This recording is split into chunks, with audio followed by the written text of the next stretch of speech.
Going on, everybody? Good morning. Come on in. I hope everybody's doing well. Welcome to Money in the Morning. My name is Dr. Boyce Watkins, and as you know, Money in the Morning is where we practice the art of economic elevation, and also we do great things on behalf of the Black community. Going Uh, on, everybody? Good so, morning. oh, hold on. Give me a second. Let me turn this audio off. Sorry. All right. So today there are a few things I wanted to talk to you guys about in terms of things that were on my mind. I was in the 5 a.m. club, so I had a whole lot of stuff going on in my brain this morning. I was thinking about, I heard an analysis on student loans. I put some stuff on my Instagram, which is Dr. Boyce Finance, and I was curious to know how many of you consider yourselves to be part of Gen X. Gen X is age 45 to 55. How many of you are Gen Xers?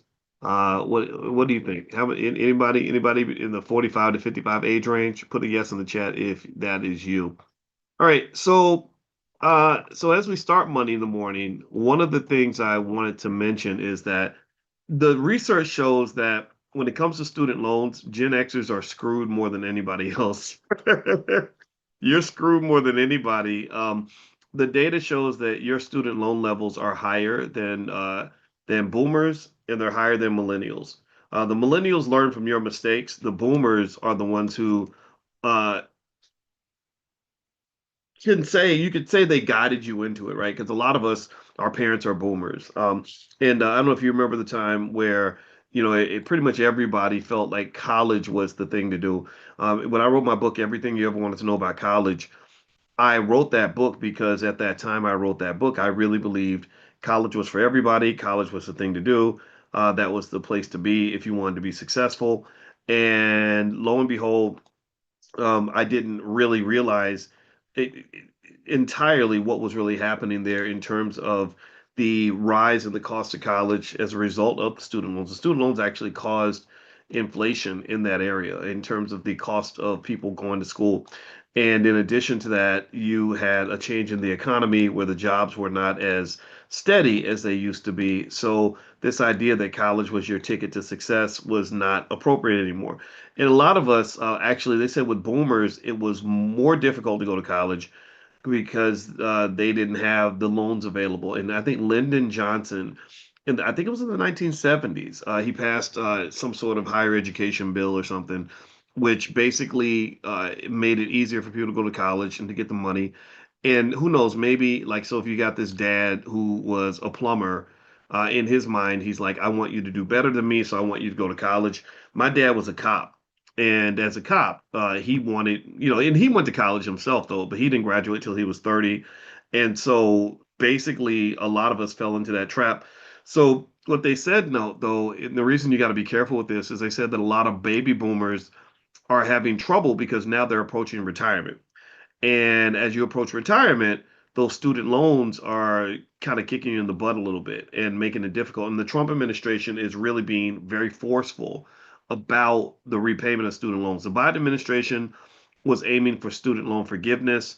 But also you got to remember the Biden administration actually caused a big chunk of the student loan crisis. Remember the if Biden really wanted to do a favor for students, he wouldn't have passed or helped pass that bill maybe about 20 years ago that made it illegal for you to write your student loans off on your bankruptcy, right? So that was something, and in particular, the people that pressured him to do that were the banks, and the banks were having a problem. The problem the banks were having was they said, okay, now that people are saddled with all this debt, and they're sort of carrying around this financial STD that they picked up when they were 18 years old, they're starting to not pay. They're just declaring bankruptcy and they're getting out of the debt altogether.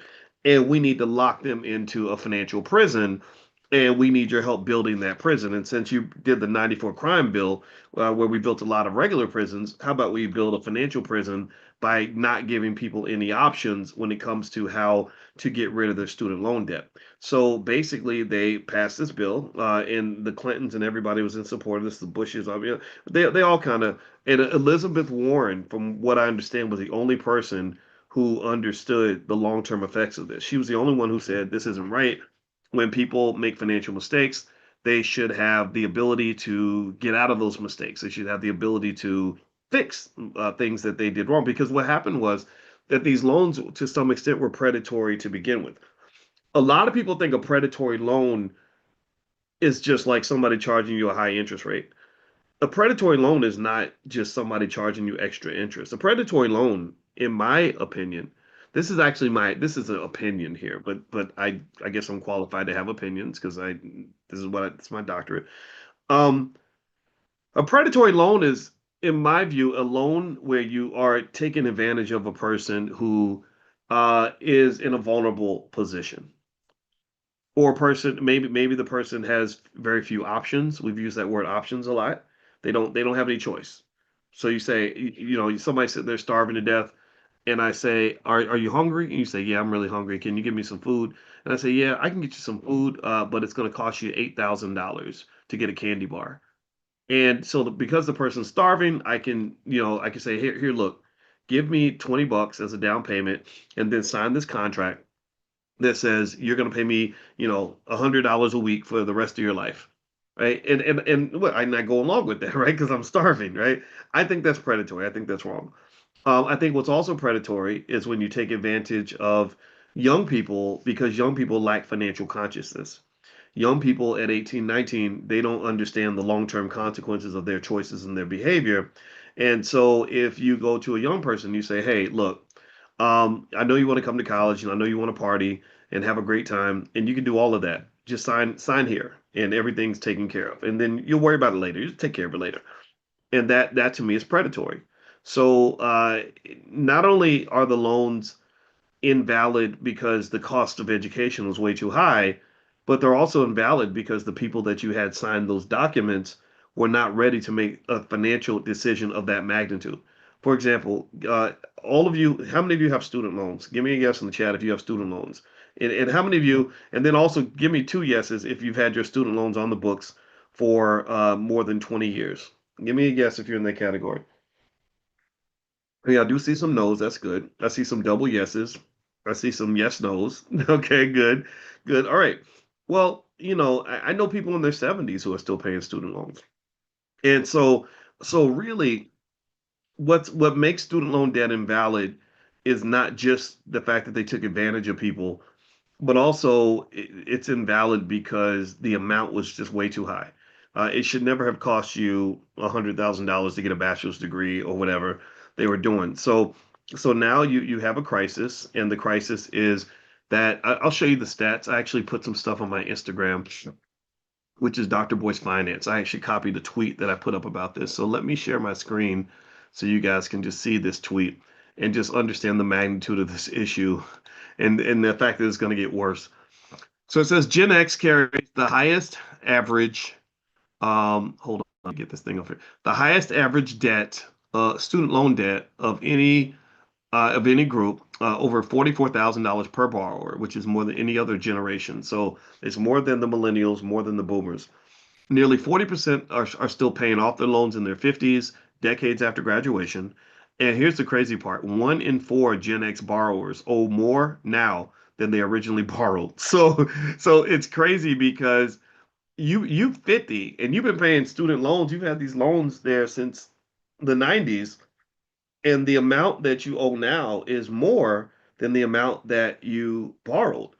That is diabolical, Juanita. Great word to use. See, I like looking in the chat because sometimes y'all give me the word um that I'll just see and I'll be like, that's a good word to use. Yeah, it's diabolical. It's crazy. So also, if you really want to understand things like reparations and why reparations should be called for and what is destroying black wealth, you really don't need to look further than student loans. Student loans are one of the greatest wealth destroyers in the black community to ever existed. And this is one of the reasons why I probably for some people come off a little politically radical. Um, I sound radical because I don't fall for the nonsense. I believe these politicians guide you off a cliff, but they know how to trigger you. They know how to say they racist, y'all. This is for the black community, y'all. And I'm just like, this ain't for no black people. Ain't no black people gonna benefit from this. I know you're gonna benefit from this, but they're not going to benefit from this. And I lose friends because of it. That was why DL Hughley called me and cussed me out and wanted to fight me, which I didn't even respond to that. I don't respond to immature behavior. And but still, I said, I'm sorry, man. What you're talking about doesn't make sense to me. It just I'm not doing it. This is not beneficial, right? I know that 2 plus 2 needs to equal 4. You're telling me that 2 plus 2 is 187, and I just don't believe you. And I really think it's very important for anybody that wants to get ahead financially to start really trying to calm yourself down and look at the facts.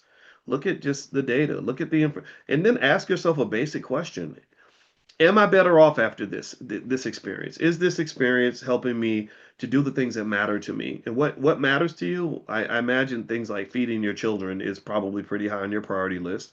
I would imagine maybe your mental and physical health is part of your priority list, and I would imagine that your family is part of your priority list, right? So, in my view, if it ain't helping with my family or my mental health, my physical health, or it's taking away from those things, and also taking away from my financial security, then I'm not going to put a lot of energy into it, and I'm probably not going to participate. And I really so student loans, what also makes it somewhat diabolical to me is that you were taking advantage of people that were signing those documents because they wanted to have a better life. The worst people to get hit the hardest by student loans are a lot of poor kids in the hood who sign up for these private universities, and what they know how to do. I want you to, I mean, just think about this. They take advantage of black people every freaking time. So they'll come in and they'll find some little girl in the hood that says, I want to do better. I want to be successful. So they say, okay, if you want to be successful, you want to get out of the hood, then come to our university and you can become a nurse tech or something, whatever it is, right?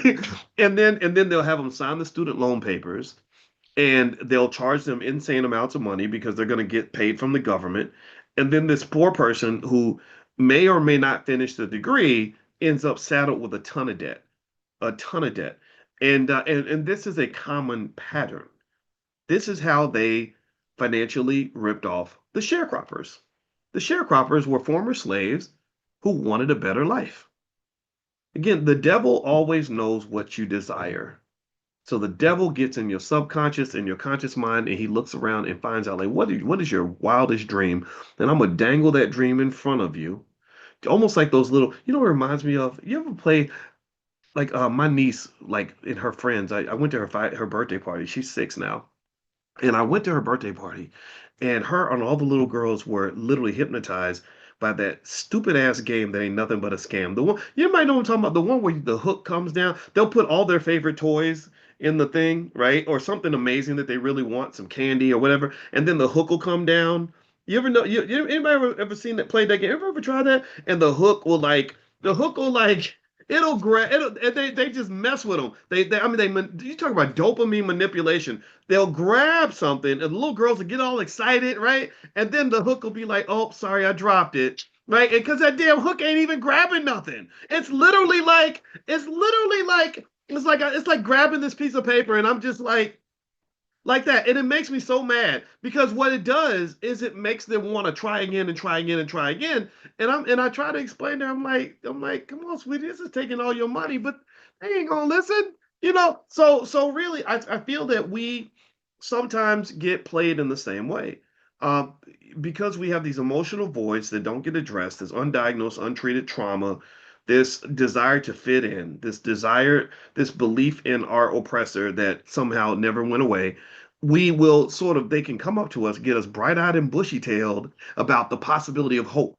Like the politician will literally run with a campaign slogan like hope. We have hope for a better future.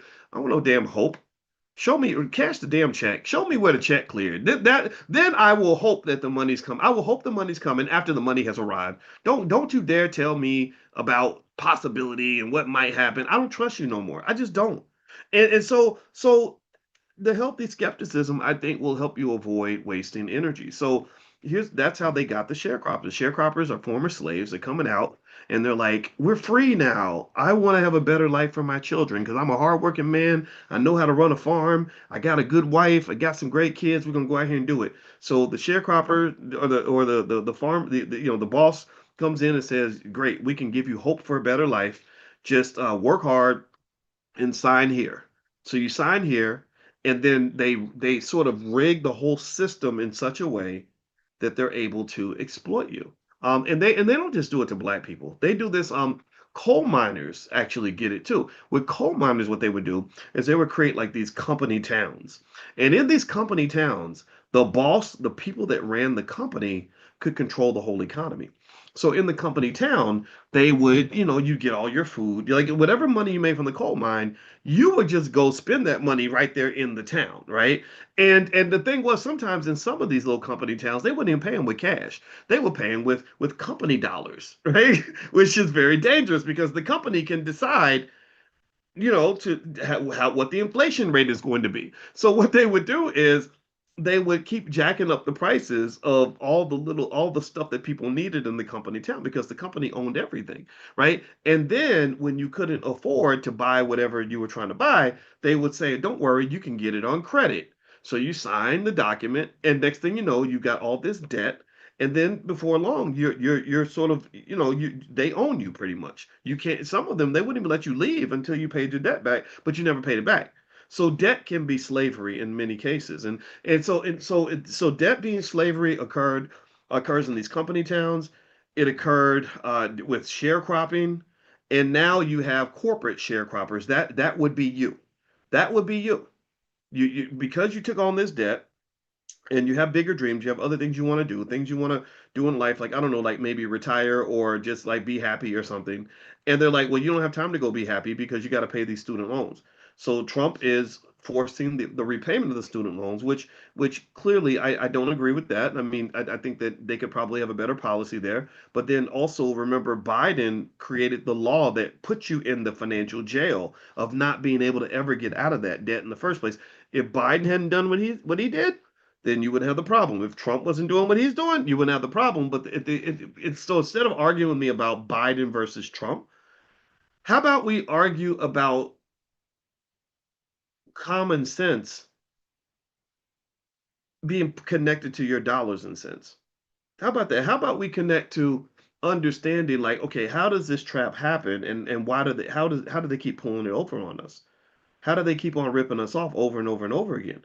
And that to me would speak to consciousness, because people who have financial consciousness can see systems. You can see the whole process.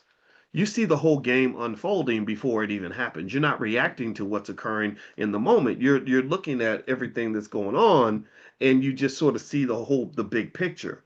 This is important. In fact, there's a lot of studies that show that, like, when they would go to like a kindergarten and they're trying to figure out which kids know what's going on with, in the space, in the social space, and in that little, kiddie culture, the kid that always knew what was going on was the kid who sat to the side and would just watch the other children. He would just sit there, and he could tell you, oh yeah, Billy likes to play with Cindy, but Cindy has a boyfriend named John, and John got mad because Billy, was playing with Cindy, and then so Billy took John's lunch money, and now they're both, but sometimes they hang out with Teddy. Like literally, that little kid can tell you the whole thing and see everything unfolding, right? And I personally think, I don't know. I will say this. I in my life, I've always been the little kid. I look at black culture, white culture, politics, economic systems, and everything happening in America, and I look back and I say, some of this I don't want to be a part of because this is shenanigans, but okay, I see what's going on. Okay, so what the Republicans are doing is they're doing this, and they're trying to trigger the Democrats, and now the Democrats are responding with that, and then black people are being used as pawns, just kind of being passed around like a $2 prostitute, and all for the manipulation, so that other people can benefit, and then the economic system comes in, capitalism comes in and controls everything because because the politicians are basically responding to what the capitalists do. Oh, I get it. Okay, so Mark Zuckerberg has all the power. Got it. Elon Musk has all the power. Got it. Right? The money is the power. Got it. Ownership is the power. Got it. So really, if you embrace things like ownership and investing, stuff like that, then you'll probably 9 times out of 10 find that you are better able to, at the very least, control your environment more than others. You won't sort of be slapped around with false promises and everything else, because that's very heartbreaking, right? A lot of people have a lot of student loan debt because they were, not because they were stupid or whatever. They were hardworking, law-abiding people who did what they were told. And I think in this society, there's a danger in simply doing what you're told. When somebody tells you to do something, you got to think about, why are you telling me to do this? What are you going to get out of this?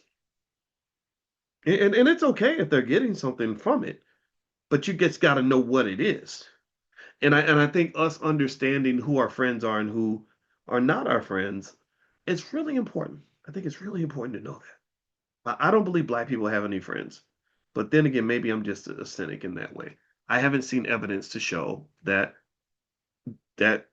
anybody is really ever going to step up and really do for us what we need done. I have not seen that. Maybe, maybe you have. All right, so let me move back to something really quick. I want to show you guys something on my Instagram again. Let's go back and do another quick little field trip. First thing is, I want to mention, for those of you that are not sure where the economy is going, I sent you all a list of a bunch of different ways to invest in gold if you are interested in that kind of thing. And maybe I can send it out again. So get on the text list if you're not on it yet. Text the word morning to the number 87948. Text morning to 87948. Also, I was able to finagle and get you guys free access to the Black Family Conference. It's going to be digital. It's going to be next week. And it's for anybody that wants to strengthen the Black family and Black economics at the same time. And they have a bunch of experts that they've lined up, really super sharp, super smart people. I know my wife is speaking there, because she's a therapist and stuff like that. And so if you want to participate, just go to blackfamilyconference.com. That's blackfamilyconference.com. It's about damn time that we have institutions that we control that are benefiting our families, that are not being interfered with from anyone else. So that's what the Black Family Conference is all about. So blackfamilyconference.com. Thank you for sharing the link, Jen. I appreciate that. All right, now let me share the Instagram. Okay, couple things. One, there's a stock Nebius group. I think Howard. I don't know if Howard's in there. Howard's in the mastermind. He asked me to do an analysis of Nebius group, and he asked me what I thought about it, and I said, yeah, it's a dangerous stock because it's gone up so much.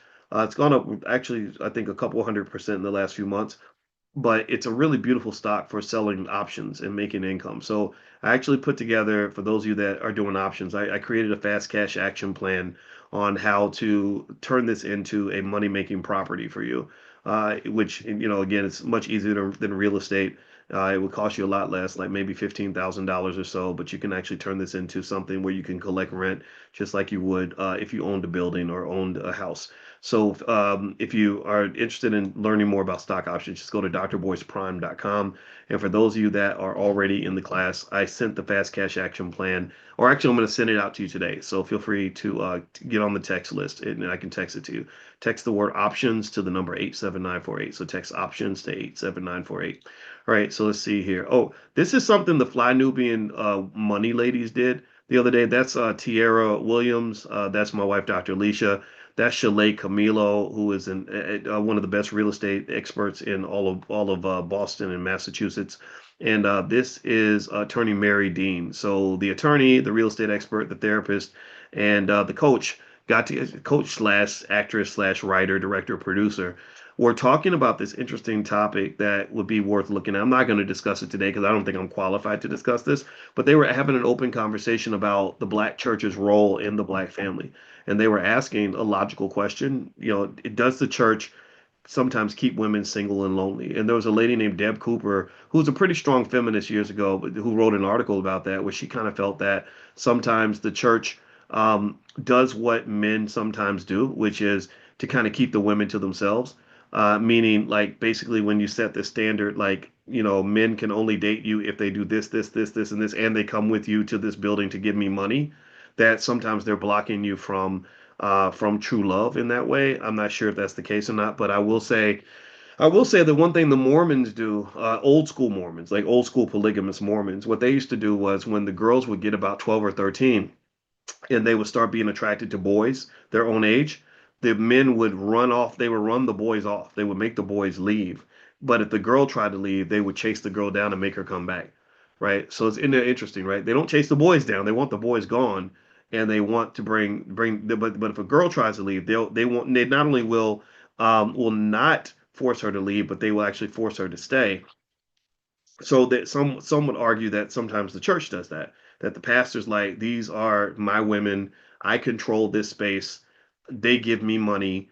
If you don't do these things, then you can't be with any of these women, right? And I don't know. I'm not saying it's true or not. I'd be curious to know what you guys think. So if you want to join the conversation, you can go to my Instagram, which is Dr. Boyce Finance, and these ladies go live every day. So text the word Queens to the number 87948, and they can send you a notification when they're live every day about, I think it's noon or one of the two. So text Queens to 87948. Okay.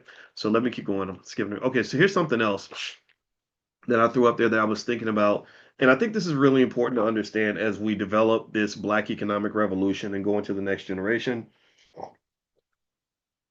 full force with a head of steam. Um, One of the things that I really think we have to be thoughtful about when it comes to our economics is, if you're going to be a wealth builder, what kind of wealth builder are you going to be? What kind of wealth builder are you going to be? And are you a person who believes that money should have a purpose? Or are you the kind of person where money is the purpose? Where literally having money, and we've talked about this, right? Where literally me having more money than you means I'm better than you, I'm more important than you, I've accomplished more than you, all this other stuff. Or are you a person who is going to see money as a tool for a bigger objective? And I say this because it's so important for you to do this, because my argument would be this. Look, if you measure the quality of a human being based on how much money they have, then that by default will make you a white supremacist. That just that one idea alone will make you a white supremacist. Well, why would you say that, Boyce? Okay, well, let me answer. Um, who has the most money in America? Which group controls money the most in the United States? Black men, white men, Asian women. Who controls money in America the most? Somebody said the Jews. Yeah. But white men, right? Would you agree with that? Give me a yes if you would agree that white males control most of the wealth in America. In fact, they don't just control the wealth; they can print the money. They literally can print the money. So you live in a company town, and they are the company boss. The company boss that runs the company town owns all the businesses. They control the currency. They decide what the prices are going to be. They decide who gets favors. Trump and all of his buddies have now probably made a collective total of probably $1 trillion since he got elected. Okay, so if you are misguided enough to believe that a person's worth is how much money they have in the bank, or their accomplishment is how much money they've made, then you're a white supremacist because white men have made most of the money. You're basically saying that on average, not in every case. I mean, sure, you're gonna have some exceptions. You might have a few black people that, like a LeBron, who probably makes more money than most white people. But even LeBron is tiny compared to other billionaires. What there are white billionaires who could buy LeBron's wealth 300 or 400 times over. Elon Musk, for example, LeBron's worth $1 billion. Elon Musk is worth 500 billion. Okay, so my point is to say that in order for black people to compete economically, one of the drivers of economic competition is the ability to not just play the game, but it's also the ability to design the game and choose which game is going to be played. Do you understand? Because if I'm the designer of the game, then I'm almost like a god in the game. I can change the rules. I can decide. If you ever played Dungeons and Dragons, there was always a player that they called the Dungeon Master, and the Dungeon Master was a person who could just decide if he wanted you to get eaten by a dragon, he would just manifest and create a dragon, and the dragon would come kill you, right? So if you and I really will tell you, and this is a consciousness thing. Most of us are raised to learn the game and play the game. How many of you heard that talk when you were kids, where they would say, "Well, you got to play the game. You got to learn how to play the game, right? Code switch, play the game, play the game, play it, right?" And but then because I guess because I've thought about the financial disparity so deeply, I said, no, the goal is not to play the game. The goal is to choose the game that's going to be played and or design the game that everyone else is going to play. And that's where you get into things that truly affect the ability of Black people to win in America, which is almost like sports. In football, which team is most likely to win a game, the home team or the away team? What do you think? Do you think it makes a difference? It, yes, it does. The home team wins. That's why home field advantage matters so much. So part of the reason that you lose is because most of your games, the way you were trained to play, are away games.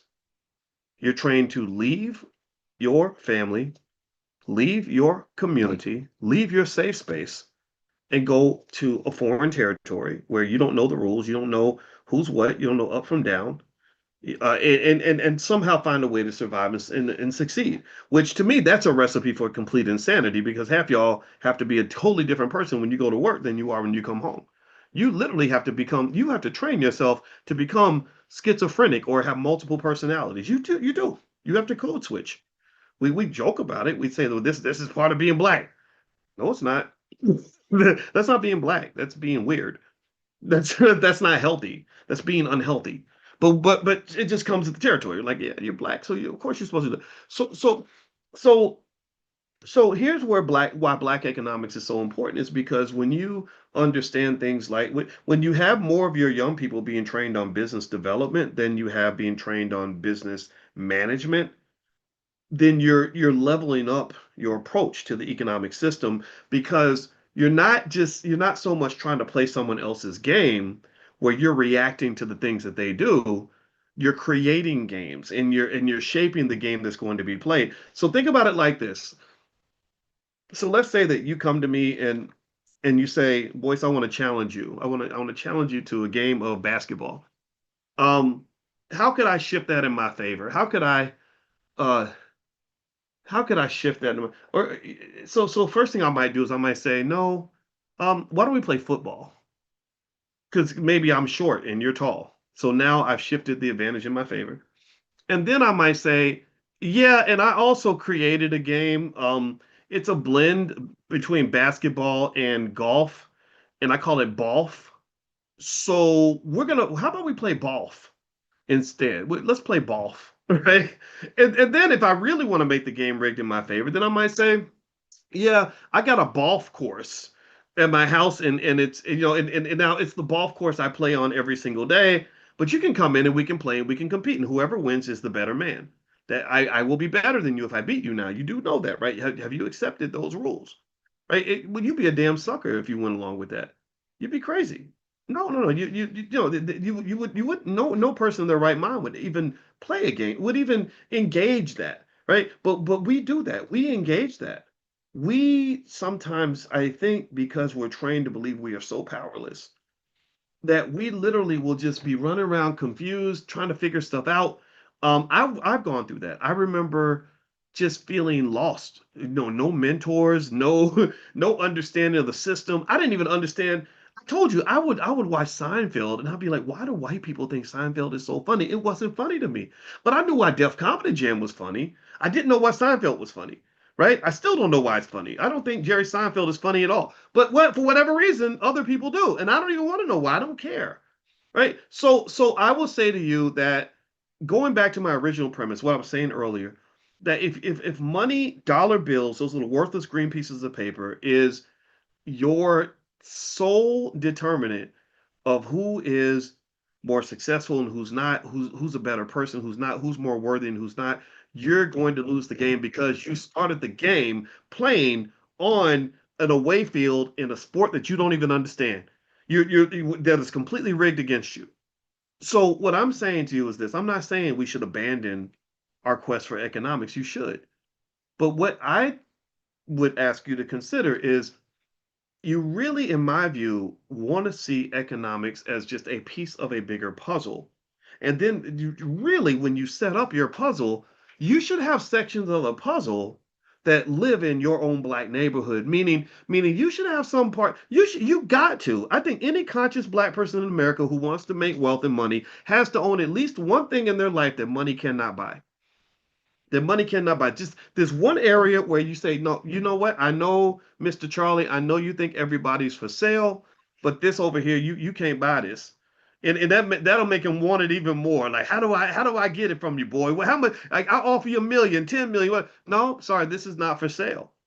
And by just simply doing basic things like that, what you're doing is you're increasing your wealth because you've created a commodity that cannot be purchased by certain people. I'll give you an example. The NFL does this. You know what the NFL does to increase the value of the teams?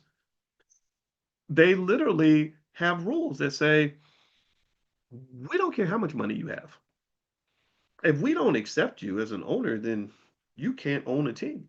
This pissed Donald Trump off to no end. Donald Trump was livid over this. He was like, I've got money. I can get bankers. I can go borrow. They were like, we don't care. We think you're an asshole. We don't want you to own one of our teams. And all that did was make him want a team that much more. But if you look around and you notice, he does not to this day own an NFL team. And he got the White House because you can buy that. You can buy the White House. But he could not buy an NFL team. He went and created a whole football league called the USFL just because he wanted leverage to try to buy an NFL team, and he still couldn't get one. So ultimately, and I think he started the whole USFL. I think he was the and they were mad at him because they felt like he kind of abandoned it when he found something else to do. So the point is to say that I think that any black person who's pursuing wealth has to really ask yourself, like, what are things in your life that you own? And it starts maybe with maybe it's your mental health, maybe it's your family, maybe it's your some piece of real estate you own that's never gonna be for sale, right? Maybe it could even be your portfolio, whatever it is, right? Have something in your life that you simply will never sell no matter what, and also understand that when you acquire capital, capital is not just a big pile of wealth to be sat on top of like you're some sort of king of the universe. It's not something that's supposed to be wasted at the mall. It's a big machine that allows you to do things that you couldn't do before. It allows you to move mountains if you do it right, right? So I would encourage you to think of your wealth as a tool to allow you to really get past the little things and do the big things in your life that really matter to you. It might be, I want my grandma to have a better life so that as she gets older, she ain't got to worry about nothing. Like that for me, that was important. I want my money was a tool where I wanted my parents to get older and just have no concerns about anything. It was a tool for me to get away from racism. I said, I don't want to be around. And everybody says, well, no, but the racism don't never go away. You're always a black man. I'm sorry. I hate to break your heart with this, but when I'm in my house with my wife doing work I love with people I care about like you, there ain't a white man within 100-mile radius that I even am conscious of. I have white neighbors. They don't ever come over and say, well, because you're black, I need you to come work for me. They can't do that. So I'm not saying that other forms of racism don't exist, police brutality and all, but I talk to a cop about once every 2 or 3 years. Maybe I'll get pulled over for a ticket. If they give me a ticket, I pay it and I go on with my life. This idea that somehow that white men are so powerful and pervasive and just ubiquitous that they can somehow harass me no matter what I choose to do with my life is an incredibly unempowering way to view the world. I'm not here to be nobody's punk. And when you are economically free, you are free to pull yourself away from situations that don't give you peace. You can. And so money to me meant like, okay, if I got enough money to pay the bills and I ain't gonna worry about paying the bills, I can focus on being happy. I can focus on my family. I can focus on going to the gym in the morning and driving our daughter to school every day and having conversations with her. And in none of these scenarios or any of these big overarching political issues.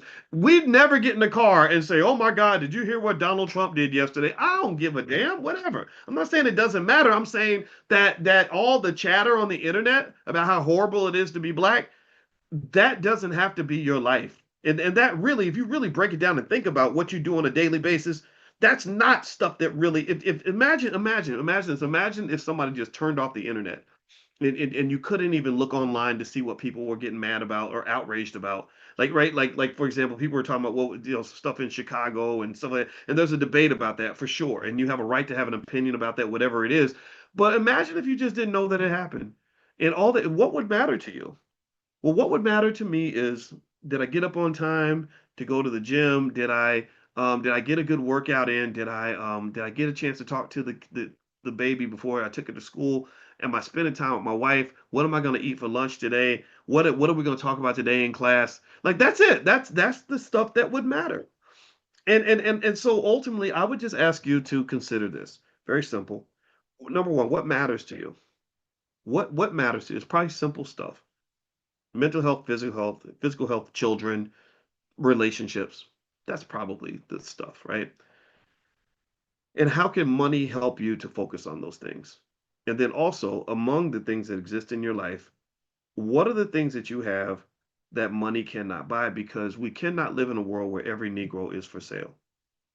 There's literally things that I do that you cannot pay me enough money to get me to stop doing them. You can't. I would love to be tested on that, and I have been tested to some extent. If Wall Street came and said, "We'll give you $100 million to stop doing what you're doing with black people," I'd be like, "No, that's okay. I got enough money." And I've been tested a little bit. I was tested a little bit. I saw when I went through Kanye West's finances and saw how much money he actually had in extreme detail. I knew that there was an opportunity to do something amazing if I could get him to listen to me for a minute. And when he started to behave in a particular way, I told him, very politely, similar to Damon Dash, I just said, "This is not for me. I don't want to be around and deal with this type of stuff because I don't think your behavior is appropriate." And and I said, "I don't have as much money as you do, but I have enough money to be able to walk away from situations that don't make me comfortable." And so I would just say at the end of the day, everybody has to have enough money where you can just go to this place, spaces you want to be, and do the things that are going to give you the kind of life that you deserve and also allow you to do right by the people that you love. I think that's the goal, right? The goal is not just to get a Lamborghini for yourself. The goal is to make sure everybody you love has some transportation. And if you can accomplish that, then I think you've done something bigger than just simply made yourself rich. Because we've always had rich Negroes. You can go back 300 years and you had rich black people who wasn't doing nothing for nobody. And that I don't think that really benefits anybody other than that person. It probably doesn't even benefit them. So anyway, that's it. I'm done. Thank you for listening. I appreciate you. If you also, where you guys know we're going to South Africa next year, we were trying to go to Ethiopia, and I said Ethiopia, so I spoke too soon. I apologize for that.